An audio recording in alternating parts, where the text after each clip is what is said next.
جھولیاں بھر کے رکھ دیتا ہے۔ حضور علیہ السلام معراج کی رات واپس آئے، حرم شریف کے اندر بیان کر رہے ہیں، لوگوں میں رات کے ایک حصے میں اوپر گیا، پہلا آسمان، دوسرا آسمان، تیسرا آسمان، ساتواں آسمان پار کر گیا، اللہ سے میں تحفہ لے کے آیا، اتنی سی رات میں اتنا کام کر کے آیا۔ ابو جہل سن رہا تھا، اس نے کہا آج میرے پاس ایسی بات آئی ہے، آج میں ابو بکر کو بتاؤں گا کہ تیرے سامنے یہ دعویٰ کر دیا۔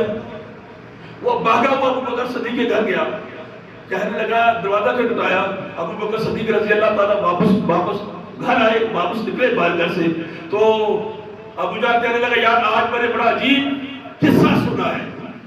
اس نے کہا کیا سنا ہے؟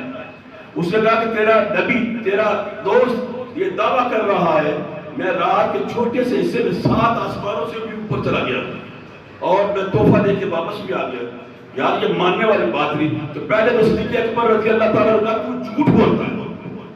اس نے کہا نہیں واللہ میں اس رب کی قسم کھاتا ہوں جس کو تم مانتے ہو، ہوا یحدث فی الحرم، وہ ابھی حرم میں بیان کر رہے ہیں۔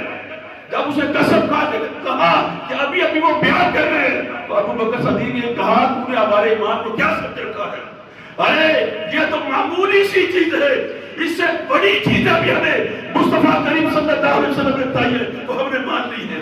انہوں نے کہا خدا ایک ہے تو ہم نے پھر دیکھے خدا کو بھی مانا ایک ہے۔ میرے مصطفیٰ نے کہا جنت ہے، ہم نے پھر دیکھے جنت کو تسلیم کر دیا۔ حضور نے فرمایا فرشتے ہیں، ہم نے پھر دیکھا فرشتوں کو تسلیم کر دیا۔ حضور کی ہر بات کو ہم تسلیم کرتے ہیں، وہ تو ہمارے سچے نبی۔ تم نے کیا سمجھا ہے؟ ابو جہل مایوس ہو گیا۔ تو دوستو اسی والذین یؤمنون بالغیب کو پھر دیکھے ایمان لایا ابو بکر نبی، تو اسی وجہ سے اللہ نے اس کو صدیق کا لقب دے دیا کہ تصدیق کرنے والا ابو بکر ہے۔ میرے دوستو یہ چیزیں ایسی ہوتی ہیں۔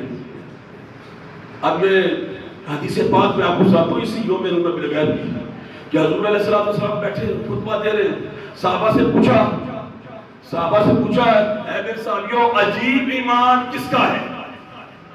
تو صحابہ نے کہا یا رسول اللہ صلی اللہ علیہ وسلم عجیب ایمان فرشتوں کا ہے۔ آپ نے فرمایا نہیں، وہ تو اللہ کے بڑے قریب رہتے ہیں، وہ تو اللہ کو پہچانتے ہیں، ان کا عجیب ایمان نہیں ہے۔ تو پھر صحابہ نے کہا حضور اس سے بعد عجیب ایمان تو پیغمبروں کا ہے۔ فرمایا